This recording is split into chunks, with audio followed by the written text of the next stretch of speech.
ایک پتھر کے مقدر بھی سنور سکتے ہیں، شرط اتنی ہے سلیقے سے تراشا جائے۔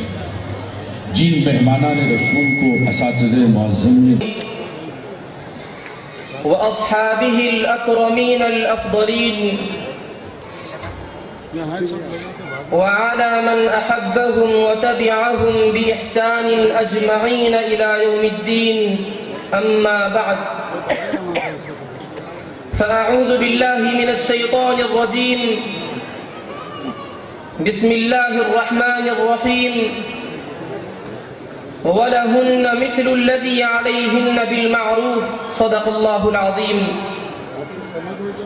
وقال تعالى في شأن حبيبه الكريم، إن الله وملائكته يصلون على النبي يا أيها الذين آمنوا صلوا عليه وسلموا تسليما، اللهم صل على سيدنا محمد وعلى آله وصحبه افضل صلواتك وعدد معلوماتك وبارك وسلم۔ شہنشین پر تشریف فرما تقدس مآب مفکر اسلام حضرت شیخ الجامعہ ادام اللہ فیضہ العالیہ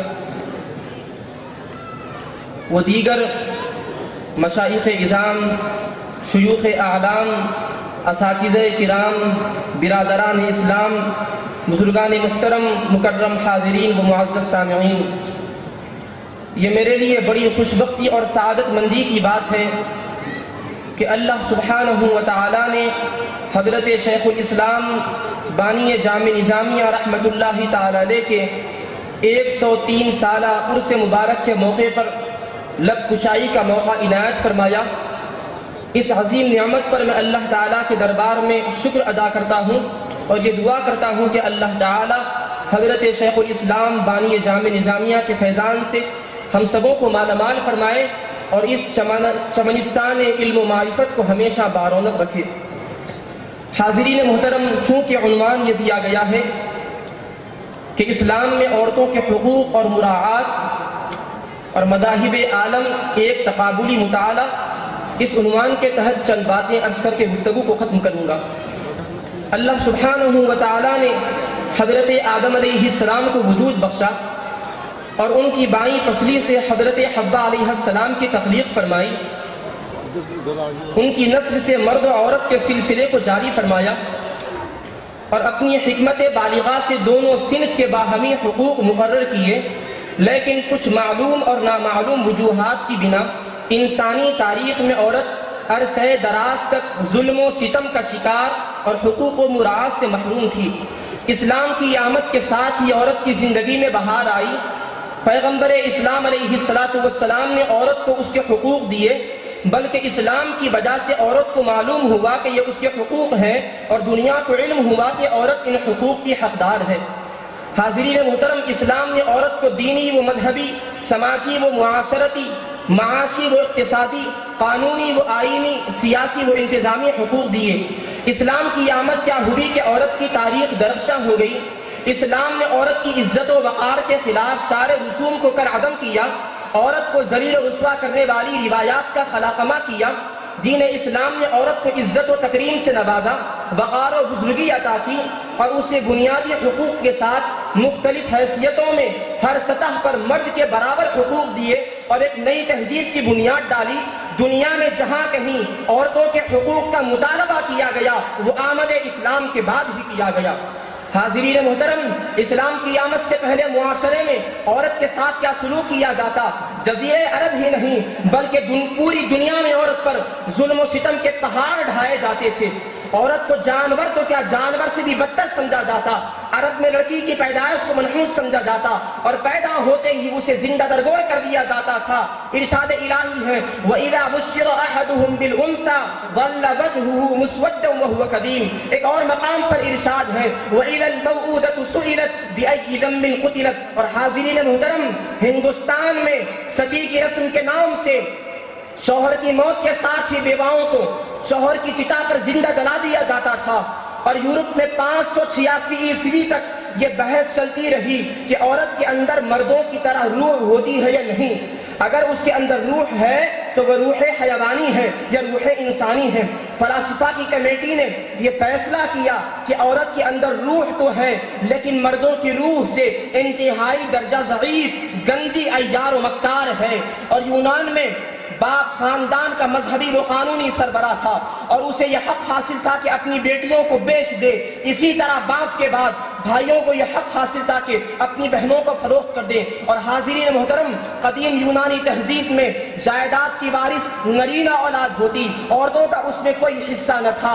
سچ تو یہ ہے کہ یونانی قوم عورت کو ایک گندی چیز سمجھتے، لیکن قربان جائیں اسلامی قانون پر، دین اسلام نے سب سے پہلے عورت کے حق میں قانون، عورت کے حق میں وراثت کا قانون عطا فرمایا ہے۔ دین اسلام نے عورت کو وراثت کا حق عطا فرمایا، ماں کی حیثیت سے، بیٹی کی حیثیت سے، بہن کی حیثیت سے، بیوی کی حیثیت سے، نانی کی حیثیت سے، اور پوتی کی حیثیت سے، علاتی بہن کی حیثیت سے، اخیافی بہن کی حیثیت سے۔ اور حاضرین محترم، انگلینڈ کے 8ویں بادشاہ ہنری نے پارلیمنٹ میں یہ قانون پاس کیا، یہ بل پاس کیا کہ عورت اپنی مقدس کتاب انجیل کا مطالعہ نہیں کر سکتی کیونکہ وہ ناپاک تصور کی جاتی تھی۔ اور حاضرین محترم، راہب و عابد عورت کو سراسر عار و عاب سمجھتے، اور نعوذ باللہ حضرت حوا علیہ السلام کو انسانیت پر آنے والے مصائب و آلام کا ذمہ دار ٹھہرایا اور کہا کہ حضرت حوا علیہ السلام کی وجہ سے ان کی بیٹیاں ہمیشہ محکوم بنی رہیں گی۔ اور عیسائیوں کا عقیدہ عورت کے بارے میں کس قدر حیرت انگیز ہے کہ عورت گناہوں کی ماں، بدی کی جڑ، معصیت کی تحریک کا سرچشمہ اور جہنم کا دروازہ ہے۔ مسیحیت کے ابتدائی جو ان کا پیروکار تھا، جو ان کا مقتدا تھا، اس نے عورت کی حقیقت عیسائی مذہب کے حوالے سے بیان کیا تو کہا کہ عورت شیطان کے آنے کا دروازہ، شجر ممنوعہ کی طرف لے جانے والی، خدا کے قانون کو توڑنے والی اور مرد کو غارت کرنے والی ہے۔ اور حاضرین محترم، فرانسیسی محقق ڈاکٹر گستاو لیبان ہندوؤں کا عقیدہ بتلاتے ہوئے کہتے ہیں کہ جہنم، طوفان، موت، زہر، زہریلی سانپ، ان میں سے کوئی چیز اتنی خراب نہیں ہے جتنی خراب ایک عورت ہے۔ لیکن حاضرین محترم، 6ویں صدی عیسوی میں تاریخ افق پر آفتاب اسلام چمکا تو اس کی کرنوں نے عورت کی تاریخ زندگی کو ہمیشہ کے لیے تابندہ کر دیا، اسے ظلم و ستم سے نجات دلائی، سوسائٹی نے کامل فرد کا درجہ دیا اور ان سارے مظالم سے نجات دلائی جن میں رہ کر وہ کرب و اضطراب کی زندگی بسر کر رہی تھی۔ قرآن نے اعلان کیا وَلَهُنَّ مِثْلُ الَّذِي عَلَيْهِنَّ بِالْمَعْرُوفِ، اور دستور شرع کے مطابق عورتوں کے مردوں پر ایسے ہی حقوق ہیں جیسا کہ مردوں کے عورتوں پر حقوق ہے۔ حاضرین محترم، دین اسلام نے عورت کو مکمل حقوق عطا فرمائے ہیں، ماں کی حیثیت سے، بیٹی کی حیثیت سے، بہن کی حیثیت سے، بیوی کی حیثیت سے، نانی کی حیثیت سے، نواسی کی حیثیت سے، دادی کی حیثیت سے، پوتی کی حیثیت سے اسے مکمل حقوق عطا فرمائے ہیں۔ دین اسلام نے عورت کو بنیادی حقوق کے ساتھ معاشی حقوق دیے، معاشرتی حقوق دیے، قانونی حقوق دیے، سماجی حقوق دیے، تعلیمی حقوق دیے، شہری حقوق دیے، اخروی حقوق عطا فرمائے ہیں۔ دین اسلام نے عورت کی حیثیت سے ماں کو قابل احترام بنایا، ماں کو مخدومہ بنایا، حق وراثت دیا، ایک مرتبہ محبت سے دیکھنے پر مقبول حج کے ثواب کی بشارت عطا فرمائی، اور پیغمبر اسلام علیہ السلام نے فرمایا کہ ماں کے قدموں کے نیچے جنت ہے، الجنت تحت اقدام الامہات، اور حضور علیہ السلام نے فرمایا کہ رب کی ناراضگی ماں باپ کی ناراضگی میں ہے، رب کی خوشنودی ماں باپ کی خوشنودی میں ہے۔ حاضرین محترم، دین اسلام نے عورت کو بہن کی حیثیت سے نیک برتاؤ کا حق دیا، وراثت کا حق دیا، بیٹی کی حیثیت سے پرورش کا حق دیا، حسن سلوک کا حق دیا، وراثت کا حق دیا۔ دین اسلام نے عورت کو بیوی کی حیثیت سے مہر کا حق دیا، نفقہ و سکنے کا حق دیا، اعارہ و اجارے کا حق دیا، ہبہ و شفعے کا حق دیا، تفویض طلاق کے مطالبے کا حق دیا، فسخ نکاح کے مطالبے کا حق دیا۔ اس کے علاوہ دین اسلام نے ہر عورت کو معاشی حقوق دیے، معاشرتی حقوق دیے، ووٹ ڈالنے کا حق دیا، شرعی حدود کے ساتھ اسمبلی اور پارلیمنٹ میں ممبر بننے کا حق دیا۔ دین اسلام نے عورت کو دعوت قبول کرنے کا حق دیا۔ دین اسلام نے عورت کو اپنی پراپرٹی بنانے کا حق عطا فرمایا ہے، جیسا کہ ارشاد ہے للرجال نصیب مما اکتسبوا وللنساء نصیب مما اکتسبن۔ اور حاضرین محترم، یہ تو حقوق ہوئے، اسلام عورت کو حقوق کے ساتھ مراعات بھی عطا فرماتا ہے۔ دین اسلام نے عورت کو نماز جمعہ کے سلسلے میں رعایت عطا فرمائی، امامت کی عظیم ذمہ داری سے بری کر کے رعایت عطا فرمائی، اس کے سفر حج کو محرم کے ساتھ مسرور کر کے رعایت عطا فرمائی ہے۔ مناسک حج اور مناسک عمرہ کو دیکھیں تو دین اسلام نے عورت کو احرام کے سلسلے میں پابند نہیں کیا، اس کے لیے کوئی مخصوص احرام کا لباس نہیں ہے۔ دین اسلام نے عورت کو نہ تو استوا کے سلسلے میں پابند کیا، نہ رمل کے سلسلے میں پابند کیا، نہ سعی کے دوران مخصوص مقام پر تیز دوڑنے کے سلسلے میں پابند کیا۔ دین اسلام نے عورت کو حقوق کے ساتھ ساتھ رعایات بھی عطا فرمائی ہیں۔ اور حاضرین محترم، یہودیوں کے پاس اگر لڑکی پیدا ہوتی تو نہ اس کے لیے کوئی فضیلت کی بات ہے، نہ اس کی ماں کے لیے کوئی فضیلت کی بات ہے، لیکن پیغمبر اسلام علیہ السلام لڑکی کی پیدائش پر فرشتوں کی آمد کی بشارت اور تمام گھر والوں کے لیے اللہ تعالیٰ کی جانب سے سلامتی کی خوشخبری عطا فرماتے ہیں، جیسا کہ ارشاد ہے اذا ولد للرجل ابنة بعث الله عز وجل ملائكة يقولون السلام عليكم اهل البيت يكتنفونها باجنحتهم ويمسحون بايديهم على راسها ويقولون ضعيفة خرجت من ضعيفة القيم عليها معان الى يوم القيامة۔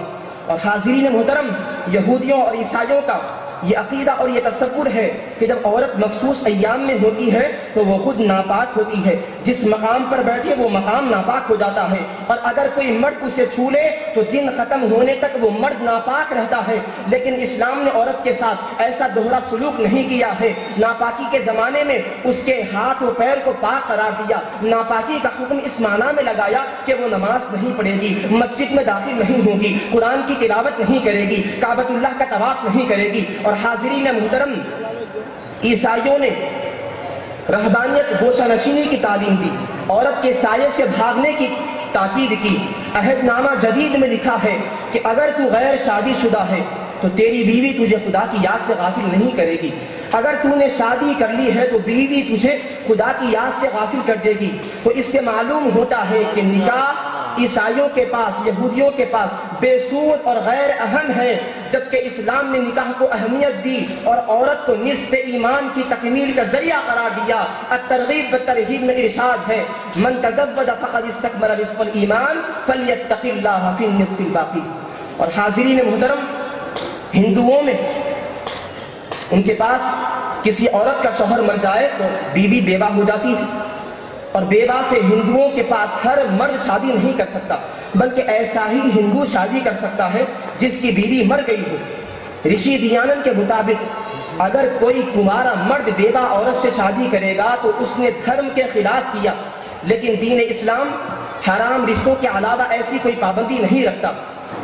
حضور پاک علیہ السلام نے 25 سال کی عمر مبارک میں 40 سالہ بیوہ خاتون ام المؤمنین حضرت خدیجہ الکبریٰ رضی اللہ عنہا سے نکاح فرمایا ہے۔ تو دین اسلام یہ پابندی نہیں لگاتا کہ بیوہ عورت سے کمارا مرد شادی نہیں کر سکتا، بلکہ عورت کمارا ہو یا غیر کمارا، بیوہ ہو، مرد شادی شدہ ہو یا غیر شادی شدہ، دونوں آپسی رضامندی سے شادی کر سکتے ہیں۔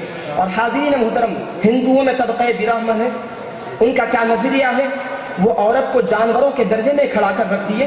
اگر برہمنوں کے پاس کھانا تیار کیا جائے تو وہ ایسا مقدس مانا جاتا ہے کہ وہ کھانا کسی کتے کو نہیں کھلایا جا سکتا، کسی خنزیر کو نہیں کھلایا جا سکتا، ایسے ہی وہ کھانا کسی عورت کو بھی نہیں کھلایا جا سکتا۔ تو اس طرح برہمنوں نے عورت کو جانوروں کے درجے میں کھڑا کر رکھ دیا ہے، لیکن دین اسلام نے عورت کا مقام اتنا بلند کیا کہ ابو داؤد میں حدیث مبارک ہے اطعمھا اذا طعمت واکسوھا اذا اکتسیت، اور جب تم کھاؤ تو اسے بھی کھلاؤ، اور جب تم پہنو تو اسے بھی پہناؤ۔ اور حاضرین محترم، عورت کے بارے میں یہودیوں کا عقیدہ کیا ہے کہ یہودی کہتے ہیں کہ عورت مرد کی کنیز اور لونڈی ہوتی ہے۔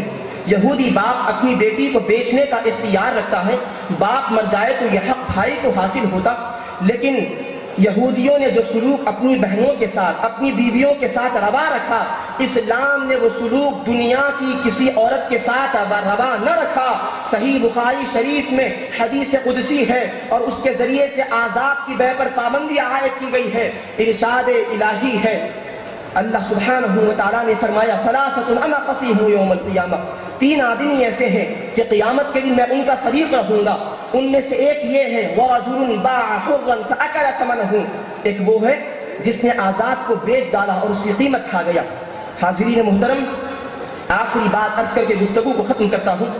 حضرت شیخ الجامعہ مفکر اسلام دامت برکاتہم العالیہ ارشاد فرماتے ہیں کہ موجودہ حالات میں جو دیگر مذاہب والے آزادی کا نعرہ لگا رہے ہیں، وہ یہ کہہ رہے ہیں کہ مرد کو جس طرح آزادی ہے عورت کو بھی آزادی دی جائے، مرد 4 عورتوں سے شادی کر سکتا ہے، عورت بھی 4 مردوں سے شادی کرے، 4 مردوں کے ساتھ اپنے تعلقات کو قائم رکھے، اس کی اجازت دی جائے۔ دیگر مذاہب والے یہ نعرہ لگا رہے ہیں، آزادی کے نام پر وہ اسلامی تعلیمات کو مجروح کرنے کی ناپاک کوشش کی جا رہی ہے۔ تو حضرت شیخ الجامعہ دامت برکاتہم العالیہ فرماتے ہیں یہ کیسے قبول کیا جا سکتا؟